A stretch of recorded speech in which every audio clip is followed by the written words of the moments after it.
नमस्कार। कहते हैं राजनीति एक ऐसा दलदल है जिससे पार निकल पाना मुश्किल ही नहीं नामुमकिन है। हालांकि कुछ नेता देश हित के लिए राजनीति में पकड़ बनाते हैं तो कुछ खुद के पद के लिए। यूपी चुनावों में जिस तरह से दल बदलने का सिलसिला देखा गया, फिर जिस तरह से धड़ाधड़ टिकटों का बंटवारा हुआ, उससे इस बात को और भी बल मिल गया कि राजनेता अपने फायदे के लिए बरसों पुरानी पार्टी को लात मार सकते हैं। हालांकि इसी फेरबदल में मुलायम की छोटी बहू अपर्णा यादव का नाम भी जुड़ा। चुनावों के दौरान अपर्णा ने सपा का खेमा छोड़कर बीजेपी का दामन थाम लिया। हालांकि अपर्णा ने यह फैसला लेने के पीछे की वजह साफ की थी। उन्होंने कहा था कि वो किसी सीट से चुनाव लड़ने के लिए नहीं, बल्कि राष्ट्रवाद के लिए बीजेपी में आई है। इससे इतर उनका कोई मकसद नहीं। जब उनसे सवाल हुआ योगी कैबिनेट में जगह मिलने को लेकर, तब भी वो यही बात दोहराती हुई नजर आई। बीजेपी की वापसी होती है, योगी सरकार बनती है, तो कैबिनेट मंत्री आपको बनाया जा सकता है, ये खबरें हैं। देखिए, अगर आशीर्वाद मिलेगा मेरे शीर्ष नेतृत्व का तो क्यों नहीं जिम्मेदारी उठाएंगे। बाकी सब कुछ मैं शीर्ष नेतृत्व पे छोड़ चुकी हूँ।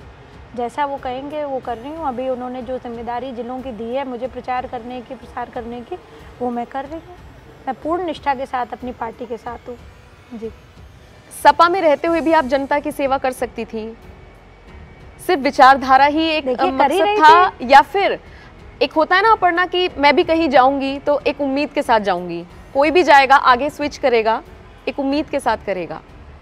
क्या उम्मीद थी? वो उम्मीद टूटी। राष्ट्र से बड़ी उम्मीद हो सकती है किसी भी युवा के लिए। आपके लिए कोई इरादा नहीं था कि मुझे भी किसी सीट से टिकट मिले? पहनने के लिए कपड़ा है, खाने के लिए रोटी है, और अपर्णा यादव को सेवा करनी थी। मैं वहाँ भी कर रही थी क्योंकि यहाँ पे राष्ट्र की बात थी, इसलिए मैं यहाँ आ गई। Simple is the theory. Aparna तो योगी कैबिनेट में शामिल होने और बड़ी जिम्मेदारी लेने को तैयार थी, लेकिन ऐसा लग रहा है कि बीजेपी उन्हें अभी फिलहाल बड़ी जिम्मेदारी देने के लिए तैयार नहीं है। यही वजह है कि लोगों ने अब अपर्णा पर एक साथ कई सवाल दाग दिए हैं। दरअसल हाल ही में बीजेपी ने एमएलसी चुनावों के लिए 30 प्रत्याशियों की लिस्ट जारी की थी, जिसमें भी अपर्णा का नाम नहीं है। इन सभी प्रत्याशियों को अपर्णा ने बधाई देते हुए लिखा, उत्तर प्रदेश में होने वाले आगामी द्विवार्षिक विधान परिषद चुनाव हेतु घोषित सभी भारतीय जनता पार्टी के उम्मीदवारों को हार्दिक बधाई एवं शुभकामनाएं। अपर्णा के इस ट्वीट पर कुछ लोगों ने कह दिया कि हमें उम्मीद थी कि आप भी राज्य मंत्री बनेंगी, हम बीजेपी के इस फैसले से बहुत निराश हैं।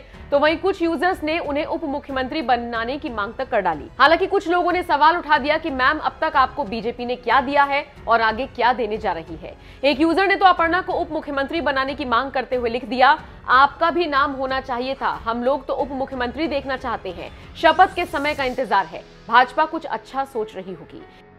एक दूसरे यूजर ने लिख दिया, what about you ma'am, I expected you to join the Yogi cabinet.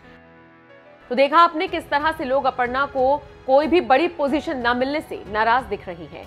आपको बता दें, जिस वक्त अपर्णा ने बीजेपी ज्वाइन की थी, उस वक्त ये कयास लगाए जा रहे थे कि उन्हें लखनऊ कैंट से टिकट मिल सकता है, लेकिन ऐसा नहीं हुआ। फिर खबर आई कि उन्हें मैनपुरी की करहल सीट से चुनावी मैदान में उतारा जा सकता है, लेकिन ऐसा भी नहीं हुआ। अब चूंकि एमएलसी लिस्ट में उनका नाम नहीं है, तो ऐसे में योगी कैबिनेट में जगह मिलना भी मुमकिन नहीं लग रहा है। बहरहाल आपका इस खबर पर क्या कहना है, कमेंट करके अपनी राय हमें जरूर दें।